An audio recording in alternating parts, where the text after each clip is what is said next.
सती आणि पार्वती ह्यांच्यात फरक काय? सती आणि पार्वती ह्यांच्यातील नाते हे फक्त दोन जन्माचे नसून ते अखंड प्रेम, त्याग आणि पुनर्जन्माचे प्रतीक मानले जाते. सती आणि पार्वती ह्या दोघीही भगवान शंकराच्या पत्नी आहेत, पण पौराणिक कथेनुसार पार्वती ही सतीचाच पुनर्जन्म मानली जाते.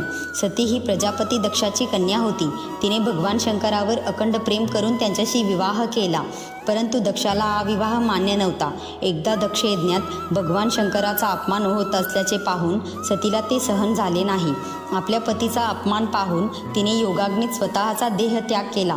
मृत्यूपूर्वी सतीने असा संकल्प केला होता की ती पुन्हा जन्म घेऊन भगवान महादेवांचीच पत्नी बनेल. सतीच्या देहत्यागानंतर संपूर्ण सृष्टी शोकमय झाली.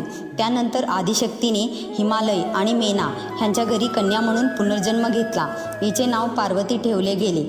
पार्वतीने लहानपणापासूनच भगवान शंकरांना पती म्हणून स्वीकारले होते. त्यांनी कठोर तपस्या, संयम आणि भक्तीच्या जोरावर पुन्हा एकदा महादेवांना प्रसन्न केले आणि त्यांच्याशी विवाह केला. पौराणिक दृष्टिकोनातून पाहिले तर सती आणि पार्वती ह्या दोन वेगळ्या व्यक्ती नसून आदिशक्तीची दोन रूपे आहेत. म्हणूनच असे म्हटले जाते, सती म्हणजे शिवांवरील अखंड प्रेमाची सुरुवात आणि पार्वती म्हणजे त्या प्रेमाचा पुनर्जन्म.